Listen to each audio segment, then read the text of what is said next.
자, 마태복음 13장 44절로 46절의 말씀, 짧은 본문이니까 저와 같이 두 번 밭으로 봉독하도록 하겠습니다. 시작. 천국은 마치 밭에 감추인 보화와 같으니 사람이 이를 발견한 후 숨겨두고 기뻐하며 돌아가서 자기의 소유를 다 팔아 그 밭을 사느니라. 또 천국은 마치 좋은 진주를 구하는 장사와 같으니 극히 값진 진주 하나를 발견하며 가서 자기의 소유를 다 팔아 그 진주를 사느니라. 다시 한번요. 44절 시작. 천국은 마치 밭에 감추인 보화와 같으니 사람이 이를 발견한 후 숨겨두고 기뻐하며 돌아가서 자기의 소유를 다 팔아 그 밭을 사느니라. 또 천국은 마치 좋은 진주를 구하는 장사와 같으니 극히 값진 진주 하나를 발견하며 가서 자기 소유를 다 팔아 그 진주를 사느니라. 아멘. 제가 강단에서 종종 이런 이야기를 한 적이 있죠. 똑같은 말이라도 어디에 힘을 주는가에 따라서 완전히 의미는 달라진다, 그런 말씀을 드렸습니다. 아이고 잘한다, 잘해, 잘한다, 이거 하고 잘한다, 잘해, 완전히 다릅니다. 그죠? 여러분, 눈에 보이진 않지만 여러분, 담임 목사 사택의 안테나가 굉장히 높은 거 아시죠? 안테나가 다 높아가지고 막 전 세계 소식이 다 들리거든요. 그런데 최근자에 제 안테나로 뭔가가 잡혔는데 한 성도가 이제 누구하고 이야기를 하면서 여러분, 은밀한 중에 이야기하는 것도요, 낮에도 담임 목사가 듣고 밤에도 담임 목사가 듣고 다 듣습니다. 그런데 그 한 분이 무슨 이야기를 하는가 하면은 이런 이야기를 하는 거예요. 요즘 목사님 유독 전도 설교 많이 하네. 죄송합니다. 전도 설교 많이 하네. 이 이야기는요, 두 가지 의미가 있는 것입니다. 첫 번째는요, 안 그래도 전도에 대해서 목말랐는데, 전도가 교회의 본질인데 목사님이 계속 엉뚱한 가지를 건드리는 것이 아니라 본질을 늘 건드려 주니까 얼마나 감사하고 우리 교회의 자부심을 느낀 줄을 모른다, 이렇게 생각하는, 전도 설교 많이 하네, 여기에 그런 의미가 담겨 있겠죠. 그런데 어떤 사람들은 마음속에 이런 의미가 있을 수도 있어요. 아이고 안 그래도 내가 살기 바빠 죽겠는데, 내가 지금 내 코가 석잔데 얼마나 내가 바라고 원하는 그런 설교도 많고 또 기대도 많은데 늘 전도 설교만 하네, 부담스럽다, 이런 의미가 될 수 있겠죠. 전도 설교 많이 하네, 여기에 두 가지 의미가 있는 거예요. 그런데 여러분, 제가 정리를 해보면 이렇습니다. 제가 우리 교회에서 한 30년 목회를 하면서 얼마나 많이 설교할 줄 모르겠지만 그럼에도 불구하고 30년 내내 영혼 구원, 전도에 대해서 설교해도 전도에 대한 중요성보다는 모자랍니다. 그러니까 목사님 이제 대놓고 전도 설교하려고 하는가 보다, 그런 생각하지 말고요. 여러분, 시간이 모자라고 아까워서 그렇지 30년 내내 영혼 구원에 대한 설교만 해도 그 전도에 그 아버지의 애타는 마음에 비유하자면 모자란단 말이죠. 마찬가지로 여러분, 오늘 우리가 지금 천국 비유, 천고마비에 대해서 듣고 있지 않습니까? 근데 천국, 이것을 긴 글자로 바꾸면 하나님의 나라인데, 하나님의 나라라고 하는 이 주제도, 그러니까 여러분, 인간이 참 한계가 있고 유한한 존재죠. 왜냐하면 하나님 나라, 성경에 너무 중요한 주제가 굵직굵직한 것들이 있는데, 예를 들면 하나님 나라라고 하는 이 주제도 30년 내내 설교해도 모자랍니다. 너무 중요하기 때문에. 왜 그렇죠? 주기도문에 보면 하나님의 나라이 임하옵시며, 나라가 임하는 것, 그래서 뜻이 하늘에서 이루어진 것 같이, 제가 집회를 나가면요, 성숙한 성도들은요, 그 뒤에는요 여러분이 합니다. 뜻이 하늘에서 이루어진 것 같이 땅에서도 이루어지게다. 그러니까 하나님의 애타는, 애끓는 소는 뭔가 하면 하나님의 나라가 이 땅 가운데 임하는 것이고, 뜻이 하늘에서 이루어진 것 같이 땅에서도 이루어지는, 이것이 하나님의 피 맺힌 소원이거든요. 그러니까 여러분, 얼마나 설교할 주제가 많고 중요한 주제가 많은지 하나님께서 저한테 특별한 은혜를 주신다면 저는 우리 우정교회에서 60년 목회하고 싶어요. 아멘 안 하신 분들 다 찍어놨습니다. 예, 아무튼 자, 근데 여러분 그렇기 때문에 이 하나님 나라라고 하는 이 주제가 너무 귀하기 때문에 오늘 마태복음 13장에 나오는 이 한 비유는 너무 보석 같은 그런 말씀이라는 거예요. 자, 여러분 마태복음 13장에는 총 7개의 비유가 있습니다. 첫 번째는 가라지 비유, 죄송합니다, 씨 뿌리는 비유. 어제는 가라지 비유, 또 세 번째는 겨자씨 비유, 네 번째는 누룩 비유, 다섯 번째는 보화 비유, 여섯 번째는 진주 비유, 일곱 번째는 그물 비유입니다. 여러분 7개를 우리가 잘 아는 것도 중요하지만 한 걸음 더 나가는 그런 바람이 있다면 앞에 6가지가 두 개씩이 세트라는 것을 알고 있으면 담임 목사 마음이 참 기쁠 것 같아요. 자, 뭐와 뭐가 세트라고요? 씨 뿌리는 비유하고 가라지 비유 세트, 그 다음에 겨자씨 비유 다음 주에 살펴보겠습니다만은 누룩 비유가 세트. 오늘 우리가 살펴볼 보화 비유와 진주 비유가 세트, 그리고 그물 비유는 7번째 교회에 대한 그런 말씀. 그렇게 해서 이 7가지 비유가 세트로 3세트가 나눠져 있다. 예, 그것을 우리가 알고 들으면 참 은혜가 될 것 같습니다. 자, 여러분 그런 의미에서 44절 같이 한번 보시죠. 44절 보시면 천국 하나님의 나라는 마치 밭에 감추인 보화와 같다 그랬는데, 여러분 여기에 밭에라고 하는 단어에 동그라미를 한번 쳐보시면 좋겠습니다.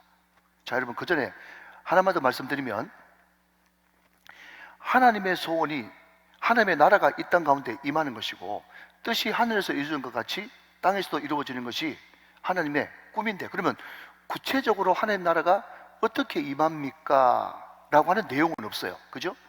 주님이 가르쳐 주신 게 없잖아요.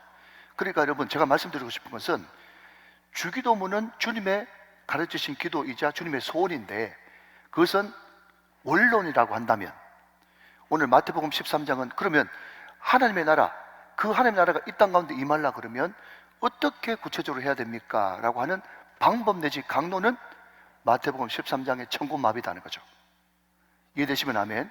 자, 그러면 어떻게 하나님 나라가 임할까라고 했을 때 제가 처음 첫 문장에 밭에라고 하는 단어에 동그라미를 치라고 그렇게 말씀을 드렸습니다.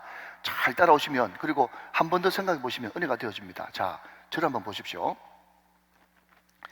자, 여러분 여기에 보화를 발견한 사람이 말이죠, 열심히 일하다가 한 달에 한 번, 두 달에 한 번, 오늘은 좀 쉬는 날, 오픈 날이니까 등산 가다가 보화 발견했습니까?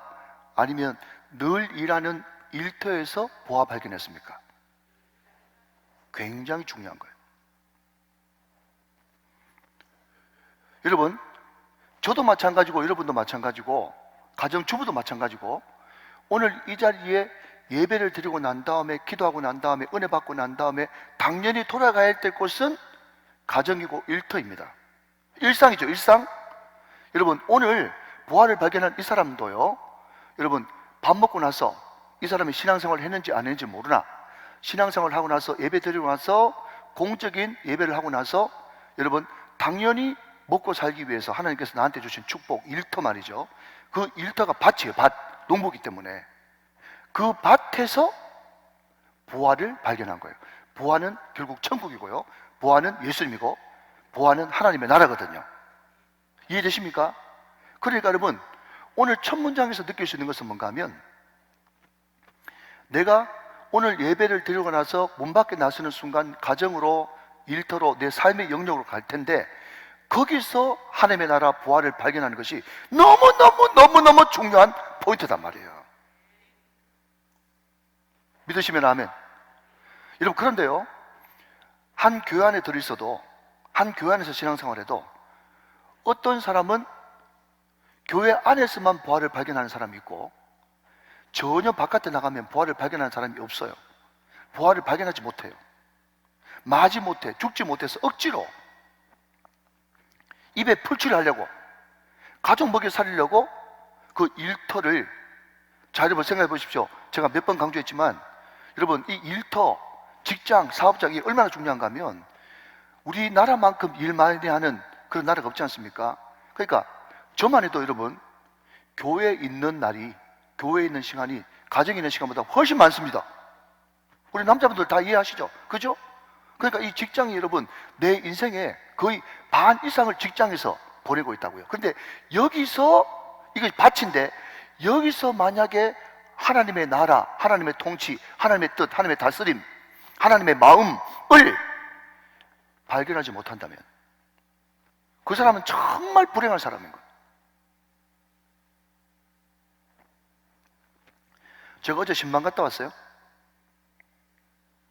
우리 귀한 일꾼 아버님께서 이제 연세가 연만하셔가지고 병원에서 이제 얼마 가지 못할 것 같다라는 소리를 듣고, 목사님 꼭 한번 신방해 주시면 좋겠다 해가지고 제가 신방 갔거든요. 그런데 그 어른을 만난 것도 만난 거지만, 제가 들었던 간증 중에서 더 마음이 뜨거웠던 간증은 뭔가 하면, 그 요양병원에 수간호사가 계시는데, 여러분 참고로 그 요양병원은 크리스찬 병원이 아닙니다. 예수 안 믿는 사람이 이사장 내지는 원장으로 있는 넌 크리스찬이 경영하는 요양병원이에요. 근데 거기에 3층을 담당하고 있는 수간호사가 예수 믿는 사람인데, 그냥 여러분 지금 코로나 팬데믹 시절에서 그 아버님이 그냥 구원의 확신이라든지 그런 것이 없는 상태에서 이제 몸이 급속하게 쇠약해져 가지고 요양병원 들어간다니까 아들 며느리 마음이 막 애가 타는 거예요. 왜? 형제지간은 잘 안 믿지. 그러니까 마치 여러분, 죄송합니다, 제 뉘앙스는 마치 고려장 하러 그냥 보내는 것처럼 그런 마음이 들었단가 봐요. 이제 들어가면 못 나오시는데 그 영혼 지옥 가면 어떡하지? 그래서 그 며느리 되시는 분이 그 수간호사한테 물어봤대요. 혹시 이 병원에 원목 목사님 안 계십니까? 혹시 누가 복음 좀 전해주고 또 구원 영접시킬 만한 그런 분이 안 계십니까? 그렇게 이야기하니까요, 너무 깜짝 놀랐던 것은요, 그 수간호사 되는 분이 하는 말이 제가 합니다.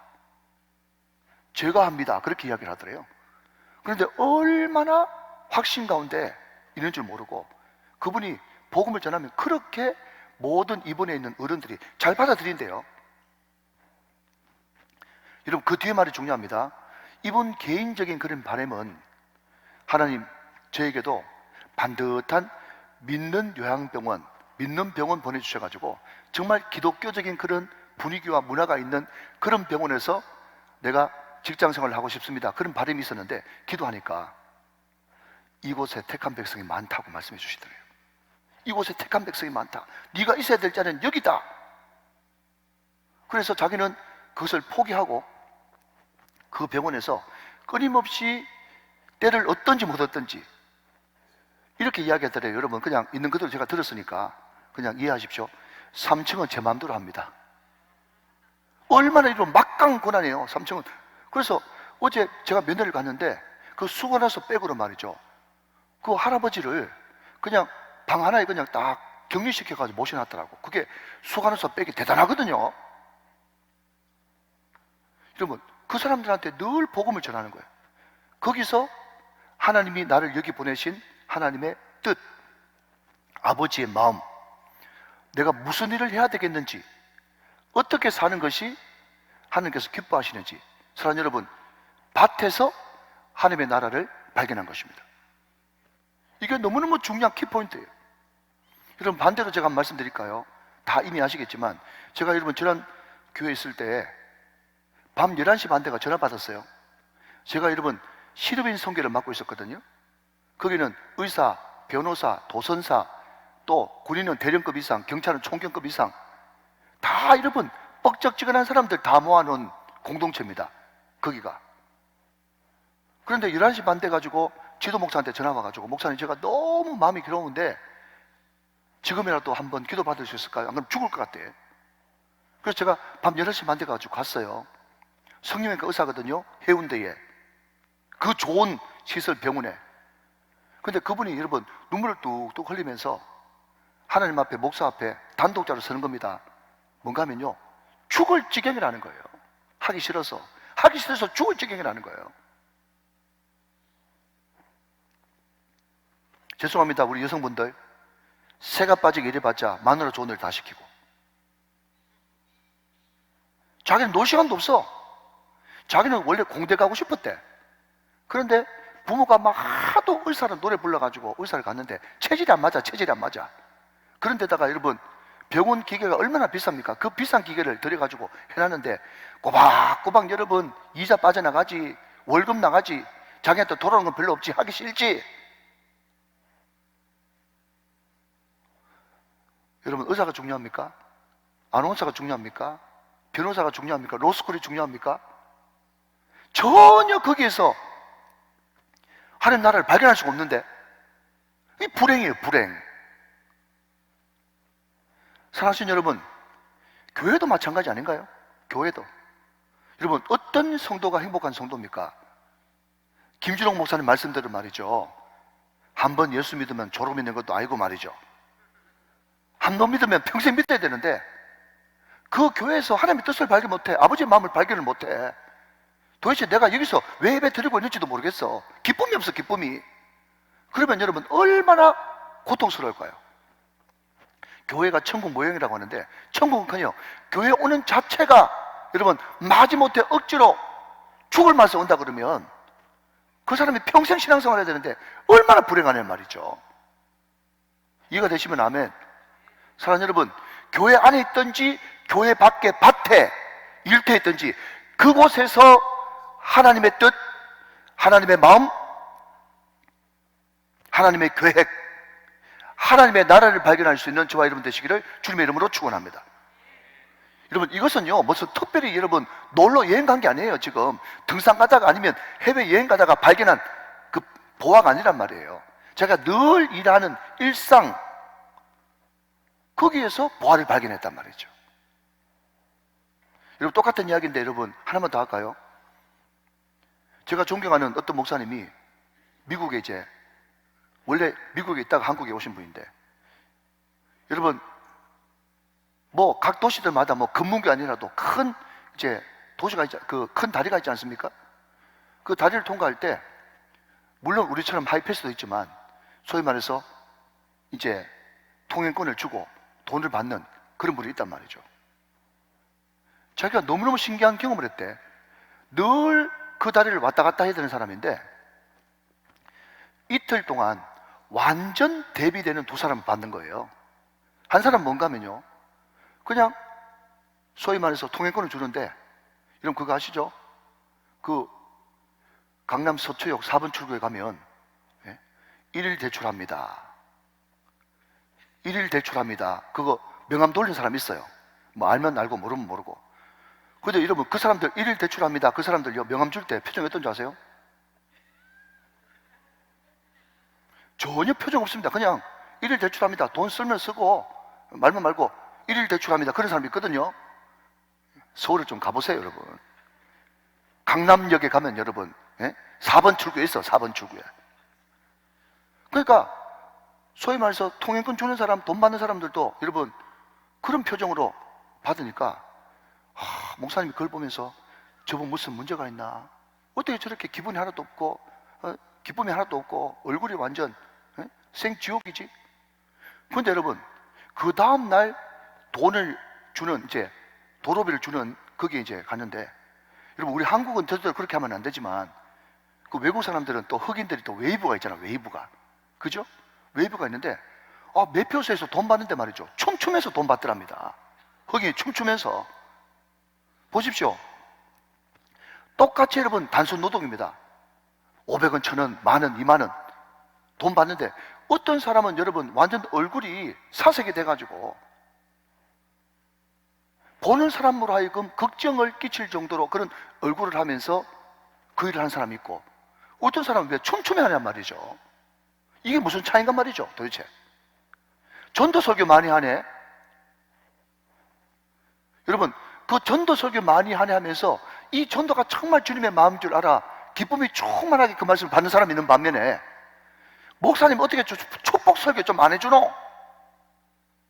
그런 식으로 받는다 그러면 여러분 전자하고 후자하고 여러분 신앙생활의 퀄리티가 도대체 비교가 되겠습니까? 사랑하는 여러분, 오늘 이 시간에 말씀이 여러분 가운데 변화를 일으켜 하나님 나라가 여러분 가운데 임하게 되시기를 주님의 이름으로 축원합니다. 여러분 가운데 임한 하나님의 나라, 여러분 이 하나님의 나라가 말씀으로 역사에서 어떤 사람은 100배, 어떤 사람은 60배, 어떤 사람은 30배인데 이 말씀이 100배로 60배로 30배로 폭발이 팍 일어나는 이것을 가지고 우리는 전도라고 말하고 선교라고 말한단 말이죠. 다시 한번 더 여러분 기억을 돌리십시오. 콩 심으면 돼, 팥 심으면 돼, 당근 심으면 돼, 고구마 심으면 돼, 사람 심으면 돼. 사람나무. 우리는 여러분 사람나무. 제발 30배, 60배, 100배, 100배, 60배, 30배를 돈, 현찰하고 자꾸 연관시키지 마세요. 그것은 하나님께서 더하여 주시리라. 그리하면 이 모든 것을 더하여 주시리라. 더하여 주시는 하나님의 영역이지 여러분들이 굳이 구할 필요가 없단 말이죠. 다 아신다고 말씀하시니까, 그분은 우리의 아버지라고 말씀하시니까. 할렐루야. 여러분, 어제 제가 제 친정교회 가가지고 선교에 대한 이야기를 들었어요. 선교. 여러분, 선교도, 여러분, 지금 자동차만 해도 여러분 디젤이 곧 없어진다고 하네요. 그죠? 디젤 자동차가. 다 이제 전기차로, 뭐, 하이브리드로 갔다가 또 전기차로 이렇게 다 이제 패러다임 전환이 되잖아요. 마찬가지로 선교도 여러분, 옛날에는 무조건 선교 그러면요, 바다 건너가야 되는 줄 알고 멀리 가는 것이 선교라는 개념을 가지고 있었어요. 여러분, 그렇기 때문에 제가 직접 들었거든요. 선교사님들이 말이죠, 그 찬송 100번 이해하는데 선교사님들이 제일 싫어하는 찬송이 뭔지 아십니까? 제가 가르쳐 드릴게요. 한 번은 저하고 친한 선교사님이 그러더라고요. 목사님, 나는 이 찬송 제일 싫어요. 아니, 목사이자 선교사가 이런 말하면 안 되겠지만 나는 이 찬송 들을 때마다 절망감이 느껴진대요. 무슨 찬송인데요? 그랬더니 먼 곳에 나가서 전하지 못해도, 이것만 들으면 절망감이 느껴진대요. 왜냐하면 자기가 지금 선교사가 와가지고 지금 막 설교하는 주제가 뭐겠어요? 어떤 사람이든지 선교 자문이 일어나가지고 먼 곳으로 오라, 그게 지금 자기 설교 주제인데, 설교 실컷 잘해놓고 사회 보는 장로님이나 사회 보는 다른 분들이 찬송 부르는데 먼 곳에 나가서 전하지 못해도, 초를 쳐도 유분수지, 그 이야기하면서 자기는 그 찬양이 너무 싫대. 근데 옛날 개념으로서는 그 말이 맞아. 근데 여러분, 요즘에는 선교의 패러다임이 거리 개념에서 종족 개념으로 바뀌었습니다. 다시 다른 말로 거리 개념에서 문화 개념으로 바뀌었어요. 옛날에는 먼 곳에 나가서 전하는 것이 선교라고 생각했는데, 요즘 이 시대의 선교는요, 타문화권 사람에게 전하는 것을 선교라고 합니다. 여러분, 다시 한번요, 지금 이미 한국에 200만 이주민 시대를 맞이하고 있습니다. 2050년이 되면, 죄송합니다, 2030년까지 300만, 2050년이 되면 500만 이주민 시대를 맞이합니다. 500만이 뭐냐고요? 인구 10분의 1이 넘습니다. 그러면 여러분, 저를 비롯해서 우리 장로님들, 우리 중직들이, 아, 지금 선교 개념이 완전 패러다임이 전환되고 있구나. 여러분, 혹시 저는 잘 몰라서 그런데 여러분 직장에 제3세계 노동자들 없나요? 그냥 여쭤보는 거예요. 여러분, 지금 동구에 아프가니스탄 사람들이요, 이 차를 쓰고요, 지금 홈플러스에 돌아다니는 시대를 지금 우리는 맞이하고 있습니다. 우리 애들 다니는 학교에, 거기에 애들이 지금 같이 다문화 가정들 섞여 있어요. 인식해야 됩니다, 여러분. 그러니까, 그러면 그 다른 문화권에 있는 사람들에게 복음 전하는 것이 선교인데, 그러면 어떻게 선교할 것인가 라고 했을 때, 그 마음속에 일상에서 하나님의 나라를 발견한 사람, 이해되시면 아멘. 그 사람이 하나님 나라의 그 기쁨을 가지고 내 가까이 있는 사람에게 먼 곳에 나가서 전하지 못해도 나 어느 곳에 있든지 기도하면서 삶으로, 행동으로, 입술로 때를 얻든지 못 얻든지 복음 전하는 것, 그게 선교단 말이죠. 이 시대의 선교란 말이죠. 전제는 그 속에 하나님 나라를 발견하지 못한 사람은 못 전합니다.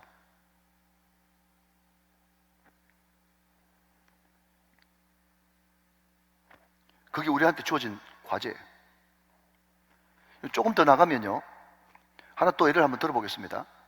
내 선배 목사님이 하루는 제가 들고 있는 이 패드 있지 않습니까? 이 패드를 잊어버렸어.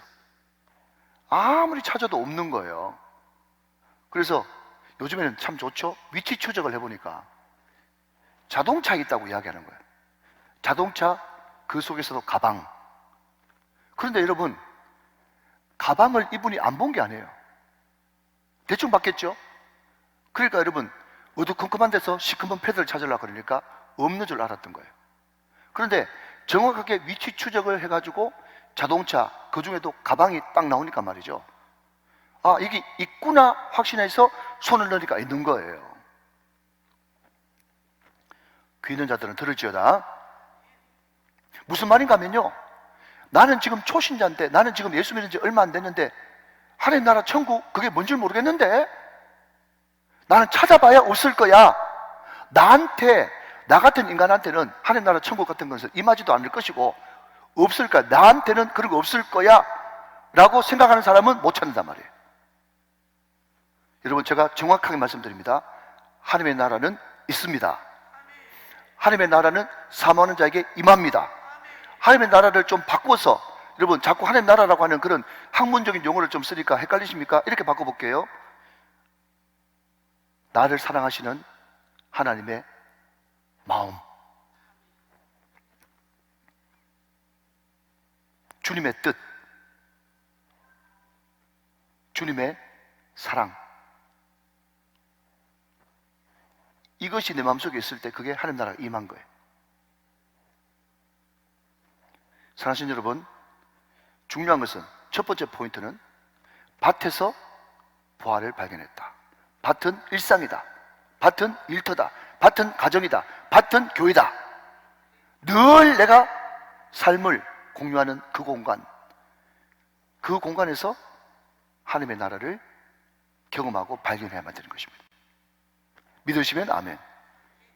자, 한 걸음 더 나가서 44절 한 번 더 보시면, 천국은 마치 밭에 감추인 보화와 같으니 사람이 이를 발견한 후 숨겨두고 기뻐하며 돌아가서. 자, 기뻐하며 동그라미를 한번 쳐보시겠습니까? 기뻐하며. 자, 여러분 잠깐 저를 한번 보시죠. 제가 지난번에 빌리그람 목사님 이야기를 했습니다. 그죠? 자, 여러분, 전도 설교를 하는데 40분 이상 초신자들이 특히 힘들어요. 거의 대부분 통역 아닙니까? 그러니까 40분 설교한다 그러면 통역까지 합치니까 n분의 1로 나누니까 20분 설교밖에 안 되는 거예요. 그래서 여러분, 빌리그람 목사님 설교를 들어보면요, 애화 거의 없습니다. 계속해서 성경을 말씀하시기를 그렇게밖에 못해요. 왜냐하면 그 짧은 시간에 복음을 전해야 되니까. 늘 화려한 설교에만 익숙한 우리들이 그런 통역하는 설교를 들으면요, 어설퍼 보이죠. 그렇지만 여러분, 그분은 자기가 설교를 잘했든지 못했든지 상관없이 그냥 손으로 턱을 딱 받치고 나오십시오. 이 말씀을 듣고 믿기로 작정하시는 분들 나오십시오. 그 자리에 일어서십시오. 제가 여러분을 위해서 축복기도 하겠습니다. 계속 그렇게 하거든요. 자, 여러분 잘 들으십시오. 나는 옛날에는 무슨 일이든지 성실히 해야 된다고 생각했다. 그래서 성실히 그 모든 일을 수행했다는 거죠. 근데 어느 순간 하나님께서 나한테 큰 깨달음을 주시는데, 성실한 것도 성실한 거지만 성실보다 더 중요한 것은 성령께 온전히 맡기는 것이란 말이죠. 성령께 온전히 맡기는 것이. 그래서 나는 통로일 뿐이고 성령께서 하신다. 성령이 일하신다. 주가 일하신다. 그것을 신실하게 믿을 때, 막 성실함만 가지고 있을 때 찾아오는 그 조바심, 안달, 어쩔 줄 몰라 하는 마음, 노심초사, 이런 것들이 사라지고 하나님의 나라가 온전히 기쁨으로 유지되어지는 거예요. 자, 여러분 보십시오. 여러분 자녀가 참 철이 들었어요. 철이 들었는데 늘 아빠 이거 맞아요, 엄마 이거 맞아요, 이렇게 하는 게 좋아요, 저렇게 하는 게 좋아요, 그렇게 늘 물어본다면, 여러분 이런 경우 1번 하고요. 두 번째, 늘 자녀가 뭘 하는지 모르겠지만 늘 기뻐. 여러분 어떠세요? 여러분 자녀 어떤 모습이 됐으면 좋겠어요? 1번? 2번? 늘 여러분 행동 바르게 하는데 늘 노심초사야. 1번. 뭘 하는지 모르겠는데 늘 기뻐. 1번, 2번. 하물며 하나님일까 보냐? 하나님은 우리가 항상 기뻐하고 여러분 힘내고 역동적으로 살아가는 것을 하나님께서는 기뻐하십니다. 이 하나님 뜻입니다. 여러분 항상 기뻐하라. 하나님 뜻이잖아요. 명확한 하나님의 뜻. 여러분 제가 왜 이 말씀을 드리는가 하면 생각해 보는 거예요. 여러분도 같이 한번 생각해 보시죠. 뭐요? 여러분 항상 제가 이런 이야기 하잖아요. 성경을 볼 때 깊이 그 말씀을 보려고 그러면 입장을 바꿔놓고 생각해 봐라. 여러분 저는요 개인적으로 미안하지만 애살이 많거든요. 애살이 많아요. 애살이 많은 저로서는 어떤 생각이 드는가 하면 입장을 바꿔놓고 생각해 보니까 만약에 내가 밭에 일하다가 덜커덩 해가지고 뭔가 봤는데 엄청난 보물이에요. 보물. 그죠? 근데 이것이 낮에이기도 하고 너무 양이 많기도 해가지고 어쨌든 그것을 다시 파묻고 돌아올 수밖에 없어요. 그럼 내가 질문해 보는 거예요. 스스로.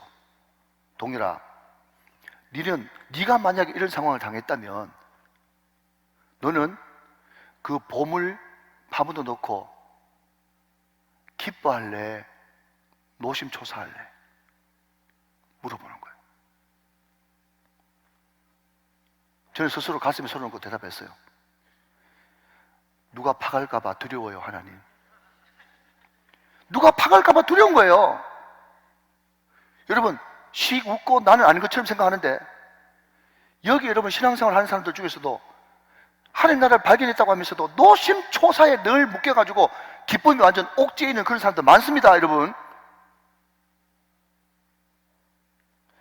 하나님의 나라는 의와 평강과 희락이라. 사실 여러분 하나님의 나라를 발견했기 때문에 제발 여러분 하나님과 동역한다는 그런 엉뚱한 소리 하지 마시고 뭐가 여러분 동역하는데요. 오늘 성령 충만하니까 갑자기 생각나네. 여러분 밀림 정글에서 말이죠 개미가 그랬더래요. 코끼리 보고 코끼리야 내가 지금 이 정글을 통과해야 되는데 내가 너무 갈 길이 머니까 네 등에 좀 탈 수 없겠냐? 그러니까 코끼리가 마음이 좋아가지고 그래라 탔어요. 개미가 올라탔어요. 드디어 여러분 그 험난한 정글을 코끼리가 막 밟아가지고 막 파괴가지고 막 치고 나가가지고 정글 그 긴 터널을 통과했습니다. 그런데 여러분 기가 막힌 것은요 개미가 코끼리 등을 막 두드리면서 하는 말이 뭔지 아세요? 코끼리야 우리가 해냈어.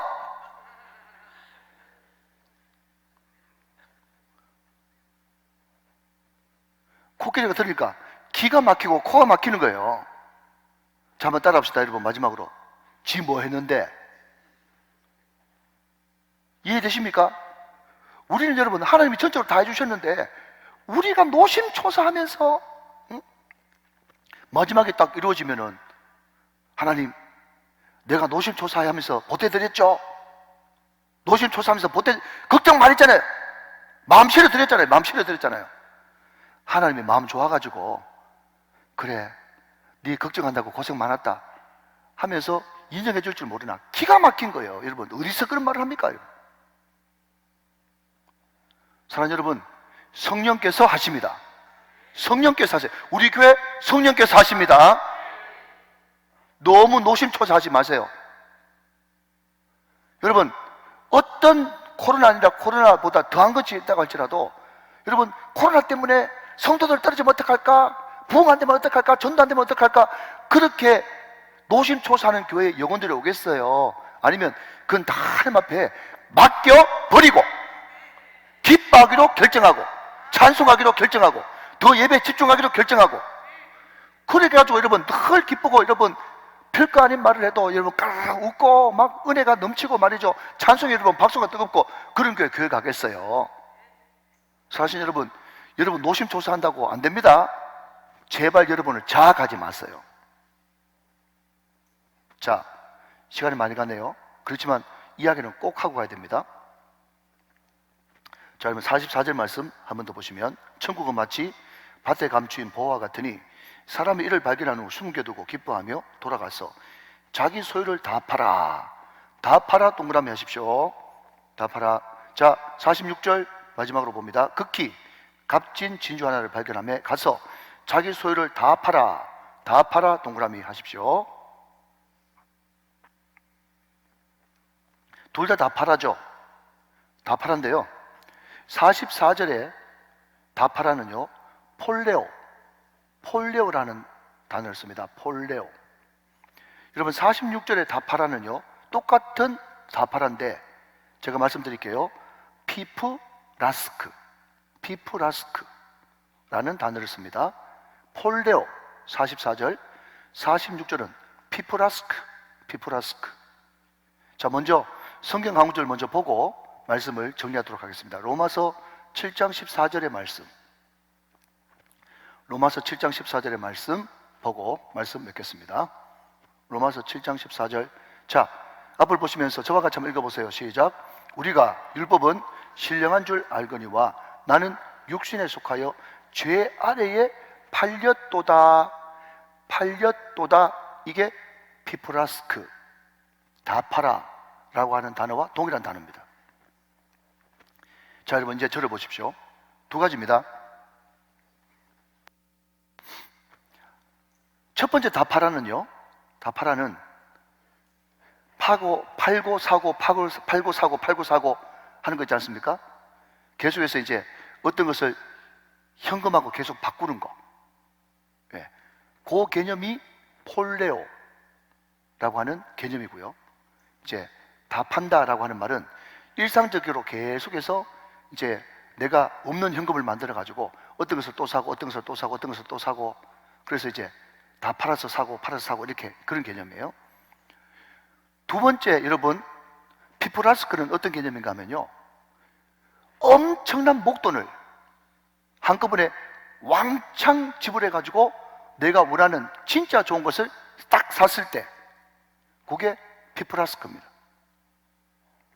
여러분, 이렇게 해석할 수 있어요. 시간이 없기 때문에 뭐 필요하면 월요일 잠시 더 언급하고요. 뭔가 하면요, 우리가 보화 내지는 진주를 사는데 두 가지예요. 하나는요, 계속해서 내 일상 가운데 내 중요한 것을 팔고 모으고 해가지고 점점 더 돈이 많아져 가지고 사는 그런 개념이 있고요. 또 한 개념은요, 나의 전 재산을 싹 틀어가지고 그거하고 바꾸는. 여러분, 개념 설명 좀 됐죠? 틀리지 않죠? 무슨 말인가 하면요, 여러분, 제가 첫 시간 씨 뿌리는 비유를 통해서 말씀드릴 때 사람 마음 가운데는 길가, 돌짝밭, 가시밭, 옥토가 다 있다고 그랬습니다. 우리한테 주어진 숙제는 점점 옥토의 비율을 넓히는 거예요. 이해되시죠? 요게 첫 번째 다 팔아의 개념입니다. 점점 더 하나님께 더 드리고 내 시간을 더 드리고 내 물질을 더 드리고 내 정성을 더 드리고 내 헌신을 더 드리고 해서 점점 더 내 마음이, 내 심령이 옥토밭으로 만들어져 가는 과정. 그러면 뒤에 다 팔아는 뭔가 하면요, 우리 예수님께서 우리가 육신에 팔려가지고 제 아래 있음으로 해가지고 절대 타락, 전적 타락한 우리를 예수님, 그분이 자기 인생 전체를 다 팔아 우리를 사셨다 할 때 전적으로 십자가의 완전한 희생과 헌신, 죽으심, 그것이 다 팔아의 개념입니다. 그러니까 여러분, 우리의 헌신, 우리의 봉사, 우리의 충성의 기반이 뭔가 하면 진주 장사 되시는, 진주의 전문가 되시는 하나님, 그분이 진주를 딱 보니까 이거는 정말 내 있는 것 전부를 다 팔아가지고 살만한 가치가 있다 생각하시면서 예수님이, 하나님의 아들이신 진주 장사 되신 예수님이 전적으로 자기를 다 팔아서, 십자가의 자신을 다 팔아서 그 진주를 샀다는 거예요. 그게 바로 저와 여러분인 줄로 믿으시면 아멘 하시기 바랍니다. 여러분이 그런 고백을 하셔야 돼요. 하나님, 주님 앞에 내가 진주 같은 인생 되게 하여 주시옵소서. 주님이 발견한 진주 같은 사람 되게 하여 주시옵소서. 우리 주님은 인정하든 인정하지 않든 자기의 전 존재를 다 팔아 우리를 사셨습니다. 그분은 진주 장사시고 우리는 진주예요. 여러분, 우리가 진주 취급을 받았지 않습니까? 진주 취급을 받았기 때문에 우리를 위해서 전적으로 다 희생하신 그분을 위해서 점점 가면 갈수록 성화죠. 내 시간도, 내 물질도, 내 모든 것들도 점점 더 그 주님의 사랑에, 그 놀라운 사랑에 매료되고 그 사랑의 포로가 돼서 점점 예수님께 더 많은 헌신을 드리는 상황, 그것이 44절에 다 팔아가 되는 것입니다. 여러분, 그분은 우리의 전적인 헌신과 충성을 받기에 합당하신 분이십니다. 그분께 합당한 헌신과 팔미 여러분 가운데 충만하시기를 주 예수 그리스도의 이름으로 축원합니다.